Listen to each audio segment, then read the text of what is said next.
Welcome back to my channel. आज की video में आपके साथ शेयर करूंगी मैं कि कुछ वेजिटेबल्स हैं उनके नेम जो कि हम बहुत ही छोटे पॉट्स में भी आसानी से लगा सकते हैं। और कुछ फ्रेंड्स ने पूछा भी था तो उनके लिए ये वीडियो है कि हम बहुत सारी वेजिटेबल्स हैं जिनको छोटे पॉट में लगा सकते हैं, जिनके पास बड़े पॉट्स नहीं हैं। तो वीडियो को आपने एंड तक वॉच करना है। मैं सभी वेजिटेबल्स को बाय नेम शेयर करूँगी आपके साथ और साथ में पॉट का साइज़ भी शेयर करूँगी।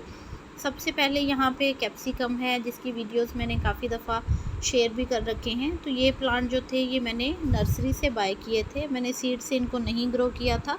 तो जिस पॉट में ये लगे हुए हैं ये 12 इंच की बकेट है, बहुत बड़ी नहीं है। लेकिन अगर आपके पास 8 इंच का पॉट है, 10 इंच का पॉट है तो ये उसमें भी बहुत आराम से आपके पास एक प्लांट इसका लग जाएगा। उसमें होता ये है कि जब हम छोटे पॉट में इस तरह की वेजिटेबल लगाते हैं तो उसमें हमें मिट्टी ज़रा अच्छी रेडी करनी होती है जिसमें सारे न्यूट्रिएंट्स हों। उससे यही रहता है कि फिर आपका जो प्लांट है वो अच्छे से फ्रूटिंग देता रहता है और आप उसको रेगुलर फ्रूटिंग के लिए कुछ फर्टिलाइज़र्स हैं वो भी डालते रहें। तो सेकंड प्लांट जो है वो यहाँ पे चिली हैं। तो चिली की भी बहुत सारी वैरायटीज़ आपको मिल जाएंगी। ग्रीन चिली जो है तो इसमें आप इसको भी लगा सकते हो। मैंने यहाँ पे इसको 10 इंच के ग्रो बैग में लगा रखा है। आप चाहें तो आप इसको 8 इंच के ग्रो बैग में भी लगा सकते हो। अब जो ग्रो बैग्स होते हैं या बकेट्स होती हैं वो मिट्टी के गमले की निस्बत थोड़ी चौड़ाई में होती हैं, तो उनमें अगर आप लगाते हो तो आपको बहुत अच्छी फ्रूटिंग आराम से मिल जाती है और एक सीज़न जो है वो प्लांट उन पॉट्स में निकाल जाता है। तो उसके बाद टमाटो हैं। टमाटो भी अगर आप चाहें तो चौड़ा जो पॉट होता है राउंड, उसमें अगर आप लगाना चाहें तो ये 10 इंच में भी लग जाएगा। 8 इंच के ग्रो बैग में भी आप लगा सकते हैं इसको। और उसमें ये होता है कि आप इसको न्यूट्रिएंट्स देते रहें, आपको फ्रूटिंग कंटिन्यूसली मिलती रहेगी। मैंने जितनी दफ़ा भी वीडियोस डाली हैं मैंने इन प्लांट्स को 10 इंच में, 12 इंच में या 8 इंच में ग्रो कर रखा है। इससे बड़े मेरे पास वो नहीं हैं, पॉट्स कह लें या फिर जो मिट्टी के गमले हैं वो नहीं हैं बहुत बड़े। तो मैंने इन्हीं सब में लगा रखा है। और अगर आप हार्वेस्टिंग वगैरह भी मेरी देखना चाहें तो आप मेरी बाकी वीडियोस को देखिएगा, उसमें मुझे हार्वेस्टिंग भी अच्छी मिल जाती है, प्लांट भी अच्छे ग्रो करते हैं। तो उसके लिए आपको मिट्टी जो है वो बहुत अच्छी सी लेनी है, यानी कि आपकी मिट्टी में खाद की रेशो अच्छी होनी चाहिए। 50% आप मिट्टी ले लें, 50% आप उसमें खाद डाल दें। खाद आप कोई भी ले सकते हो, पत्तों की खाद ले लें या फिर आप सड़ी हुई जो काऊ डंग होती है वो ले लें, वर्मी कंपोस्ट ले लें। अगर सारी चीज़ें आपके पास अवेलेबल हैं तो सबकी कुछ कुछ रेशो मिक्स करके तो आप अपना सॉइल मीडिया रेडी करें और उसके बाद अपने प्लांट्स को शिफ्ट कर दें, तो अच्छी फ्रूटिंग आपको मिलती रहेगी छोटे पॉट में भी। नेक्स्ट जो सब्ज़ी है वो है मिंट। और मिंट जो है ये फैलने वाली ग्रीन सब्ज़ी है, यानी कि इसकी रूट्स बहुत ज़्यादा फैलती हैं, ऊपर ऊपर ही, ज़्यादा डीप नहीं जाती हैं। तो इसके लिए तो आप शैलो जो पॉट्स होते हैं यानी कि 4 इंच का, 6 इंच का, लेकिन चौड़ाई में ज़्यादा हो, जैसे कि ये प्याले हैं या क्यारी टाइप कुछ बना हुआ है, तो उसमें ये बहुत अच्छे से ग्रो होता है। उसके अलावा यहाँ पे पालक है। पालक भी मैंने काफ़ी जगहों पे वैसे ही ग्रो कर रखी है। अगर आपने बड़े प्लांट कुछ लगा रखे हैं तो उनकी साइडों में भी आप लगा दोगे तो पालक आपके पास अच्छी ग्रो हो जाएगी। अब यहाँ कुछ चिली के प्लांट जो थे वो मैंने उनमें जो टोकरियाँ होती हैं फ्रूट वाली उनमें भी मैंने ग्रो करे हैं। कुछ मैंने आपसे शेयर किए थे कि मैंने पॉली बैग्स जो घर से ही हम वेस्ट मटेरियल के रेडी कर लेते हैं तो उनमें मैंने ग्रो करे हैं। तो वो सब की अगर मैं आपको बताऊं कि वो कितने साइज़ के हैं तो वो ज़्यादा से ज़्यादा 8 या 10 इंच के हैं।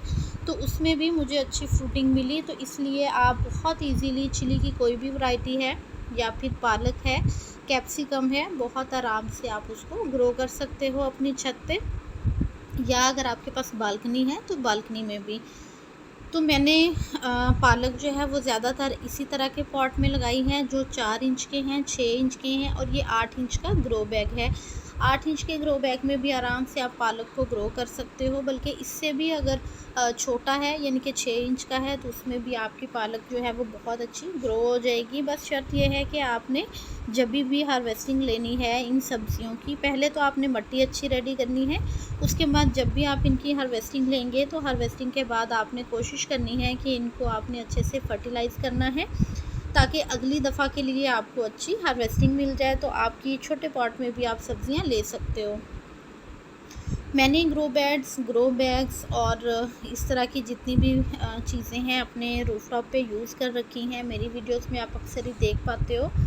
उसके अलावा आप छोटे पॉट्स में प्याज लगा सकते हैं। अगर आपको ग्रीन अनियन चाहिए तो आप जैसे ही अभी वेदर चेंज होगा तो स्प्रिंग अनियन आप सीड से ग्रो कर सकते हो, नहीं तो आप अपने जो ड्राई प्याज होता है उसको लगाएं तो ये भी आपको छोटे पॉट में उसकी ग्रीन लीव्स बहुत अच्छी मिल जाएंगी। गार्लिक आप लगा सकते हैं छोटे पॉट में, और गार्लिक की ग्रीन पत्तियां बहुत अच्छी सी आपको मिलती रहेंगी। तो ये सभी वो सब्जियां हैं जो बहुत ज़्यादा रूट उनकी नीचे नहीं जाती हैं और उनको बहुत ज़्यादा उस तरह स्पेस नहीं चाहिए होती, वो छोटी जगह पे बहुत आराम से ग्रो हो जाती हैं। नेक्स्ट जो सब्ज़ी है वो है हमारे पास धनिया। तो धनिया का जो प्लांट है उसके लिए भी चौड़ाई में जगह होनी चाहिए, डीप होना उतना ज़रूरी नहीं है। उसमें भी ये आपके पास बहुत अच्छे से ग्रो हो जाएंगी। नेक्स्ट है जी ब्रिंजल्स। और ब्रिंजल्स के लिए जो है वो मैं हमेशा से यही कहती हूँ कि आप जब भी लगाएं इसको 12 इंच में लगाएं, 10 इंच में लगाएं, उससे छोटे में ना लगाएं, क्योंकि फिर इसमें जो फ्रूट का साइज़ है वो बहुत छोटा आता है। बट अगर आपके पास बिल्कुल भी स्पेस नहीं है, बड़ा पॉट नहीं है, फिर आप इसको 10 इंच में भी आराम से ग्रो कर सकते हैं। उसमें ये है कि फिर आप थोड़े प्लांट ज़्यादा लगा लें ताकि आपको फ्रूटिंग अच्छी मिल जाए। और अगेन वही बात कि आप जो है ना वो जब भी हार्वेस्टिंग करें, जब भी आपका प्लांट ग्रोथ पे आए, उसको फर्टिलाइज़ करते रहें ऑर्गेनिकली, ताकि आपको वहाँ से अच्छी जो हार्वेस्टिंग है वो मिलती रहे और आपका जो किचन गार्डन है वो बहुत अच्छे से चलता रहे। तो होपफुली ये कुछ जो मैंने आपको वेजिटेबल्स बताई थी आपके लिए ये वीडियो भी इंफॉर्मेटिव रही होगी। और आप अगर छोटे पॉट्स में इन सब्जियों को ग्रो करना चाह रहे हैं तो आप इजीली कर सकते हैं। तो मेरी वीडियोस में अगर आपने गो थ्रू नहीं की हैं पुरानी वाली कुछ, तो उनको ज़रूर आप देखना। उसमें मैंने हार्वेस्टिंग भी शेयर करी है इसी वजह से कि आप मोटिवेट हों और कुछ ना कुछ आप अपने लिए ऑर्गेनिक जो है वो अपनी छत पे ज़रूर ग्रो करें और अपनी फैमिली में उसको यूज़ करें, क्योंकि बहुत सारी सब्जियां जो हैं वो बहुत इजी टू ग्रो हैं। तो बेसिकली हम उनको तो आराम से ग्रो कर सकते हैं। और चैनल पे अगर आप फर्स्ट टाइम आ रहे हैं तो सब्सक्राइब कर लें बेल के साथ, ताकि इसी तरह की गार्डनिंग की टिप्स और ट्रिक्स की वीडियोस जो हैं वो आपको सबसे पहले मिल जाएं और आप उनको वॉच कर सकें।